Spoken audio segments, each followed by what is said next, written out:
आप देख रहे हैं आरजे रमझाझर और मैं हूं पुखराज सिंह। बलौदाबाजार जिले के सहायक जिला परियोजना अधिकारी पर लगा कमीशन खोरी का गंभीर आरोप। जी हां, तमाम सबूतों के साथ आरोप लगाने वाले ने शिक्षा विभाग में हो रही धांधली की पोल खोलकर रख दी है। देखिए खास रिपोर्ट।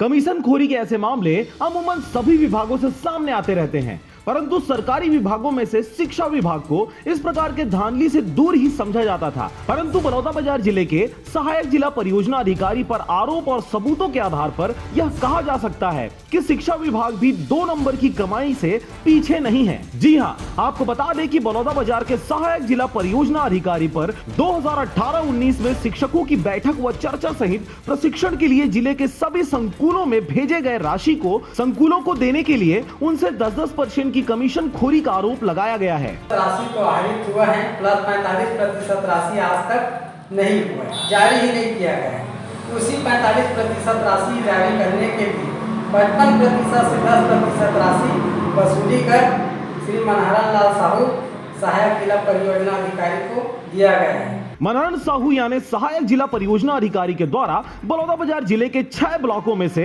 5 ब्लॉकों के सभी संकुलों से 10% की राशि वसूल ली गई है और अब तक 2018-19 का पैसा संकुल प्रभारियों को नहीं मिला है। यही वजह है कि पूर्व संकुल समन्वयक पूरनदास जहरीले द्वारा इस गंभीर घटना से पर्दा उठाया गया है। आपको बता दें कि जिला परियोजना अधिकारी के पास से जिले के सभी ब्लॉकों में स्थित कईयों संकुलों के शिक्षकों की बैठक व प्रशिक्षण जैसे अन्य परिचर्चा के लिए प्रतिवर्ष 55% की राशि दी जाती है और इसी धनराशि को प्राप्त करने से पहले संकुल प्रभारियों द्वारा जिला परियोजना अधिकारी को कमीशन के रूप में 10% की धनराशि दी जाती है। कमीशन प्राप्त होने के पश्चात ही जिला परियोजना अधिकारी द्वारा पूरे 55% की राशि को संकुल प्रभारियों को दे दिया जाता है। जी हां, यह अहम खुलासा करते हुए पूर्व संकुल समन्वयक पूरनदास जहरीले ने बताया कि लगातार कई वर्षों से बलौदाबाजार के सहायक जिला परियोजना अधिकारी मनहरन साहू द्वारा ऐसा ही कार्य किया जा रहा है। पिछले वर्ष की धनराशि 5 ब्लॉकों के संकुल समन्वयकों द्वारा जमा कर दी गई है,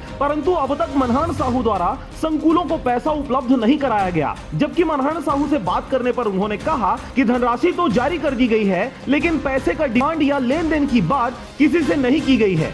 आर सोमेश्वर राव जिला समन्वयक महोदय और मनहरन लाल साहू सहायक परियोजना समन्वयक महोदय, ये दोनों जो हैं कठिन विषय वाले हैं, अंग्रेजी और गणित वाले। इससे जो है पढ़ाई भी प्रभावित हो रहा है और कार्यालय में दोनों प्रभार में हैं और प्रभार की स्थिति में कमीशन खोरी का काम करा रहे हैं। और बाकी 45% राशि जारी नहीं होने पर मेरे द्वारा पैसा भी मांगा गया कि हमसे जो भावना देकर, लालच में देकर आपने पैसा दिए, उस पैसे को वापस किया जाए, तो इनके द्वारा नहीं दिया गया। सहायक परियोजना अधिकारी मनहरन साहू के द्वारा अपने ऊपर लगाए गए सभी आरोपों को निराधार बताते हुए उन्होंने जिला परियोजना अधिकारी सोमेश राव से बात करने को कहा, जिस पर सोमेश राव ने भी साफ साफ शिक्षा विभाग के ऊपर लगाए जा रहे इन आरोपों को निराधार व बेबुनियाद बताते हुए अपना पल्ला झाड़ लिया। सबूत और गवाहों के साथ न्याय की गुहार करते पूरनदास जहरीले द्वारा अधिकारी द्वारा कही गई समस्त बातों को झूठा बताते हुए इस मामले का खुलासा किया है और उच्च अधिकारियों से जिला सहायक परियोजना अधिकारी द्वारा किए जा रहे इस प्रकार के धांधली वाले कृत्य पर रोक लगाने के लिए साथ ही आरोपी जिला सहायक परियोजना अधिकारी मनहरन साहू को पद से बर्खास्त करने की मांग भी की गई है। मैं इन्हीं आशाओं के साथ और आम जनता को भी बताना चाहूँगा कि हमारे सहायक जिला परियोजना का अधिकारी मनहरन लाल साहू से बहुत दिनों से ऐसा काम कर रहा है, लेकिन मेरे द्वारा कभी उनके पास सबूत या किसी प्रकार का प्रमाण नहीं था।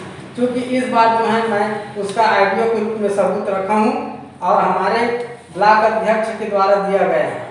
श्री रोशन लाल पटेल का बयान स्पष्ट इसमें दर्शाया गया है। बहरहाल जिला सहायक परियोजना अधिकारी के ऊपर लगाए गए आरोपों से एक बात तो स्पष्ट हो गया है कि शिक्षा विभाग में भी धांधलियों के कई रास्ते खुले हुए हैं, जिन्हें अब तक समाज देव विभाग के रूप में पूजित करता अवतरण करता था।